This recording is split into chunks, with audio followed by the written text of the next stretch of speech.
Social media पे हम लोग देख रहे हैं कुछ नौजवानों के, कुछ उलमाओं के प्रोफाइल पिक में, स्टेटस में एक फ़ोटो नज़र आ रही है, एक मैसेज नज़र आ रहा है जिसमें लिखा है I reject uniform civil code. अब जब इन लोगों से हम सवाल करते हैं कि बताइए यूनिफॉर्म सिविल कोड है क्या, तो कहते हैं भाई पता नहीं। इस वक्त हमारे साथ है एडवोकेट अक्षय समर सर। तो सबसे पहले जानेंगे यूसीसी यानी कि यूनिफॉर्म सिविल कोड है क्या, और उसके बाद इसका विरोध करना ज़रूरी है या नहीं, आइए जानते हैं। यूनिफॉर्म सिविल कोड ये आर्टिकल 44 ऑफ कॉन्स्टिट्यूशन में दिया गया है। It's basically A directive principle है जो स्टेट को दिया है, स्टेट गवर्नमेंट्स को डायरेक्शन के तौर पे दिया गया है। और इसका मेन पर्पस ये है कि जो हमारे पर्सनल लॉज है, हमारे देश में बहुत सारे रिलीजन्स हैं, बहुत सारी कम्युनिटीज हैं और इसके अलग अलग पर्सनल लॉज हैं हर किसी के। तो ये पर्सनल लॉज में यूनिफॉर्मिटी लाने के लिए ये एक डायरेक्टिव प्रिंसिपल है ताकि हर किसी में एक यूनिफॉर्मिटी रहे। ये एक बेसिकली हमारा जो शादी ब्याह, डिवोर्स, इनहेरिटेंस और एडॉप्शन, ऐसे जो हमारे लॉज है उसमें समानता लाने का एक प्रयास है। हर किसी को कॉन्स्टिट्यूशन ने एक अधिकार दिया हुआ है अपनी right to profession practise religion, और वो फंडामेंटल राइट है। वो फंडामेंटल राइट के साथ साथ आगे एक यूनिफॉर्मिटी आए, ये पर्पस से एक डायरेक्टिव प्रिंसिपल दिया गया जो स्टेट गवर्नमेंट्स को डायरेक्शन दिया गया, वो है uniform civil code. Uniform civil code के आने से पहले उसका जो विरोध हो रहा है, तो सबसे पहले आपसे सर जानना चाहेंगे क्या इसका एक ड्राफ्ट गवर्नमेंट की तरफ से या लॉ कमीशन ऑफ इंडिया की तरफ से जारी किया गया अभी? नहीं, इसका कोई अभी तक ड्राफ्ट जारी नहीं किया गया, और जब तक ये ड्राफ्ट नहीं आता तब तक इसका विरोध करना ये ठीक नहीं है, क्योंकि हम अभी मालूम ही नहीं हमको कि क्या उसमें दिया गया है। और एक तरीके से इसको हमारी जो सेंट्रल गवर्नमेंट है, जो मोदी सरकार है, वो एक तरीके से इसको ध्रुवीकरण के लिए इस्तेमाल कर रही है। 3 चीजें ध्रुवीकरण के लिए इस्तेमाल की जानी थी। उसमें से एक था राम मंदिर का मुद्दा, जिसमें ये हो गया कि भाई सभी पार्टियों ने ये डिसीजन हो गया सभी पार्टी का कि जो भी सुप्रीम कोर्ट का जजमेंट आएगा वो जजमेंट को हम लोग मानेंगे। तो वो सुप्रीम कोर्ट के ऊपर छोड़ दिया गया। दूसरा था 370 का हटाना, जो कि हटा दिया गया, और अभी वो इश्यू जो है सुप्रीम कोर्ट के पास में पेंडिंग है कि वो सही तरीके से हटाया गया या गलत तरीके से हटाया गया। तीसरा है ये यूनिफॉर्म सिविल कोड। तो केंद्र सरकार एक तरीके से इस यूनिफॉर्म सिविल कोड के माध्यम से हिंदू और मुस्लिम्स के बीच में ध्रुवीकरण की राजनीति करना चाहती है, और एक तरीके से बताया जा रहा है कि ये यूनिफॉर्म सिविल कोड जो है वो हिंदुओं के लिए बहुत फायदे का होगा और मुसलमानों के लिए ये नुकसानदायक होगा, पर ऐसा कुछ भी नहीं है। मुझे तो ये लगता है कि कहीं ये ना हो जाए कि ये यूनिफॉर्म सिविल कोड हिंदुओं के लिए बहुत बड़ा नुकसानदायक साबित ना हो जाए, क्योंकि सबसे ज्यादा नुकसान इसमें मुझे हिंदू कम्युनिटी और ट्राइबल्स का दिखता है। हर किसी का अपना अपना एक लॉ है, शादी का प्रथा होती है, डिवोर्स की प्रथा होती है, बहुत सारे लोगों में होती है। तो उसी तरह इनहेरिटेंस यानी प्रॉपर्टी जो होती है, वो प्रॉपर्टी किस तरीके से अपने नीचे वाले जनरेशन को जाए, उसके कायदे होते हैं। और उसी तरह एडॉप्शन के लिए भी अलग अलग कायदे होते हैं। तो ये हर किसी समाज में, हर किसी कस्टम में ये अलग अलग है। ये सिर्फ ऐसा भी नहीं है कि हिंदुओं में सरीके है। जैसा जैसा क्षेत्र बदलता है वैसा वैसे ये जो कस्टम्स है, ये जो कायदे हैं, ये वो भी, उसमें भी फर्क है। हिंदुओं में भी इसमें कायदों में फर्क है। तो ये कहना ठीक नहीं है कि इसका नुकसान मुस्लिम्स को होगा, इसका फायदा हिंदुओं को होगा। मेरा पर्सनल असेसमेंट ये है कि इसका ज्यादा नुकसान हिंदुओं को होगा, मुसलमानों को उसके ऊपर बहुत ज्यादा फर्क नहीं पड़ेगा। जैसे कि सर ने बताया कि यूनिफॉर्म सिविल कोड का ज्यादा नुकसान हिंदू समाज को, आदिवासियों को होने वाला है, लेकिन क्या बात है कि सबसे ज्यादा इस वक्त अगर से हम सोशल मीडिया से देखें तो मुस्लिम समाज इसके विरोध में ज्यादा है।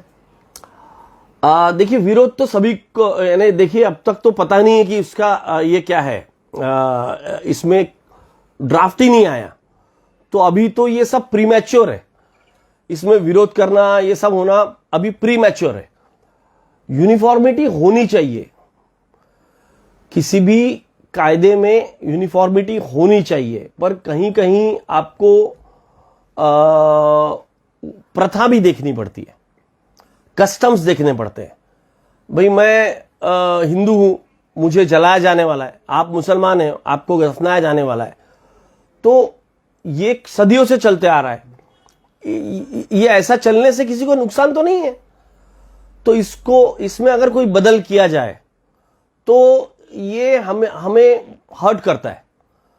वैसे ही शादी के भी कुछ कायदे हैं, वैसे ही डिवोर्स के भी कुछ कायदे हैं। जैसा ट्राइबल कम्युनिटी में एक कस्टम है डिवोर्स का, वो कस्टमरी तरीके से जो डिवोर्स होता है वो बहुत आसान हो जाता है।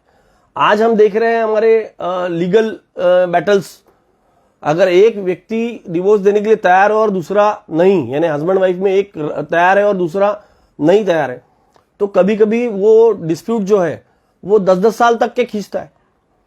ये ठीक नहीं है। तो जो नुकसान है, अगर आप उसको बदलोगे तो नुकसान है। ट्राइबल्स में बहुत ज्यादा कस्टमरी लॉज होते हैं, उनके उसको बदलोगे तो उनका सबसे ज्यादा नुकसान है। फिर हिंदुओं में हिंदू अनडिवाइडेड फैमिली होती है। अगर आप यूसीसी लागू करोगे तो हिंदू अनडिवाइडेड फैमिली को आइदर आपको एचयूएफ जो है वो हर कम्युनिटी में, हर रिलीजन में लागू करना पड़ेगा, या फिर आपको एचयूएफ बंद कर देना पड़ेगा। अभी हमारे जितने भी बिजनेस फैमिलीज होती है सब में एचयूएफ होता है, और वो एक सेपरेट बिजनेस, सेपरेट एंटिटी है जिसके नाम पे बिजनेस होता है, और उसका अलग इनकम टैक्स रिटर्न भी भरा जाता है, अलग फाइलिंग होता है, एवरीथिंग, पूरे बुक्स ऑफ अकाउंट अलग होते हैं। तो वो एक इंडिविजुअल कंसिडर किया जाता है। तो एचयूएफ बंद कर देना पड़ेगा। अगर एचयूएफ बंद होता है तो उससे बड़ा नुकसान हिंदू कम्युनिटी को हो ही नहीं सकता। उससे बड़ा नुकसान हिंदू कम्युनिटी को हो ही नहीं सकता। बिजनेस कम्युनिटी तो आप अभी इस सोच से भी जब ये लोगों के पास जाएगा कि अरे आपका एचयूएफ बंद होने वाला है, तो तहलका मच जाएगा, तहलका मच जाएगा। तो आप कह रहे हैं कि यूसीसी के आने से मुसलमानों से ज्यादा नॉन मुस्लिम्स जो है, हिंदू, आदिवासी, बौद्ध, इन्हें ज्यादा। देखिए, ऐसा है कि अब तक तो उसका ड्राफ्ट ही नहीं आया, तो हम अभी तो जो भी बोल रहे हैं ये एक तरीके से सब अजम्पशंस है। ड्राफ्ट कैसा आता है उसके ऊपर डिपेंड करता है। और ये सबसे महत्वपूर्ण बात मैं ये कहना चाहता हूं कि ये जो यूनिफॉर्म सिविल कोड है, इसे 2024 के इलेक्शन से जोड़ के देखा नहीं जाना चाहिए। और यूनिफॉर्म सिविल कोड जो भी अगर हम उसको लागू करने की कोशिश करते हैं वो धीरे धीरे हो और वो कंसेंसस बना के हो, उसमें सभी का कंसेंसस होना चाहिए, सभी का मत लेना चाहिए, सबको पूछा जाना चाहिए, क्योंकि हमारे देश में प्लूरलिटी है, विभिन्नता है हर जगह पे। जो है वो बाकायदा सजेशंस मांग रही है लोगों से। नहीं, सजेशंस ये प्रीमैच्योर है ना। जब आप कोई कायदे का ड्राफ्ट ही नहीं बना रहे हो तो आप उसको एक बेसिकली लोगों को एक ऐसा यानी एक तरीके से लोगों को गेसिंग करके लोगों से सजेशन मांग रहे हो। एक गेस दे दिया आपने कि यूनिफॉर्म सिविल कोड, अरे भाई क्या समझ रहा है यूनिफॉर्म सिविल कोड से आम जनता को? कुछ समझ में नहीं आ रहा। लोगों को एक ही चीज और लग रहा है कि अरे यूनिफॉर्म सिविल कोड आ जाएगा तो ये मुसलमानों को 4 शादियां बंद हो जाएंगी, और बहुत बड़ा एक तरीके से लोगों को मुस्लिम कम्युनिटी से जो एक मन में रोष पैदा कर दिया है आम जनता में, उसको एक तरीके से ऐसा हो गया कि भाई बदला लेने का मौका मिल रहा है। पर अरे भाई वो जो चीज हो रही है वो तुम्हारे लिए कितनी हानिकारक है ये भी तो देख लो। हर किसी के अपने अपने कस्टमरी लॉज है, हर क्षेत्र का अपना एक कायदा है। आप जैसा 370 है वैसा 371 भी है। एक्सक्यूज। तो नागालैंड हो गया, मणिपुर हो गया, मणिपुर जल ही रहा है। तो ये जो पूरा जो क्षेत्र है, हर किसी का अपना अपना एक अलग ये है 371 में। और हर कम्युनिटी में, हिंदुओं में भी साउथ में अलग ट्रेडिशंस है, अलग कस्टम्स है, शादियों के, डिवोर्स के, एडॉप्शन के। अब जैसा एक सिंपल सी बात बताता हूं आपको कि जैसा अभी जो कायदा एडॉप्शन का आया जिसमें 2 साल की वेटिंग है, आप अगर अभी रजिस्टर करोगे तो 2 साल के बाद में आपको बच्चा अडॉप्ट करने का ये मिलता है। Hindu adoption and maintenance act के तहत अगर जिस बच्चे को हम अडॉप्ट कर रहे हैं हमारे जान पहचान में, रिलेशन में, उसके माँ बाप अगर राजी है तो आप उसको इमीडिएटली अडॉप्ट कर सकते हो। So that's an exception. तो ये एक जैसा ये है कि उसमें हमको उस चीज के ऊपर डिपेंडेंट नहीं रहना है। तो Hindu marriage and adoption act जो है, वो Hindu adoption and maintenance act, उसके तहत आप अडॉप्ट कर सकते हो। परंतु अगर हम ये यूनिफॉर्म सिविल कोड लागू हो गया तो ये सब चीजों पे एक ही कायदा लागू होगा। हर किसी का अपना अपना ये अपने अपने तरीके हैं, अपने अपने कस्टम्स है और उसके कायदे हैं। तो वो खत्म हो जाएगा, फिर एक ही जो लॉ चलेगा। तो whether our people are ready for that, क्या हम उसके लिए पूरी तरह से तैयार है? क्या उसके कॉन्सिक्वेंसेस डिस्कस हुए हैं? पहले तो यही नहीं मालूम कि भाई ये कैसा लागू होने वाला है, उसका ड्राफ्ट ही नहीं आया। जैसा एनआरसी का हमारे पास में ड्राफ्ट आ गया था, वो ड्राफ्ट पढ़ने के बाद में हमने ये डिसाइड किया कि नहीं, ये यहां गलत हुआ, यहां ये सही नहीं हो रहा, यहां बायस है। तो उस बायस के ऊपर पूरा फोरम्स में डिस्कशन हुआ। बड़े बड़े जो लीगल जानकार लोग हैं उन्होंने अपने अपने ओपिनियंस दिए, बड़े डिबेट्स हुए और हर किसी ने अपना अपनी बात कही। उसके बाद में लोगों ने अपना ओपिनियन बनाया। यहां आपके पास में ड्राफ्ट ही नहीं है ना, ड्राफ्ट नहीं है तो आप उसके ऊपर डिस्कशन क्या करोगे? सब अजम्पशंस के ऊपर चल रहा है कि ऐसा होगा, ऐसा किया जा सकता है, ऐसे ऐसे फायदे होंगे।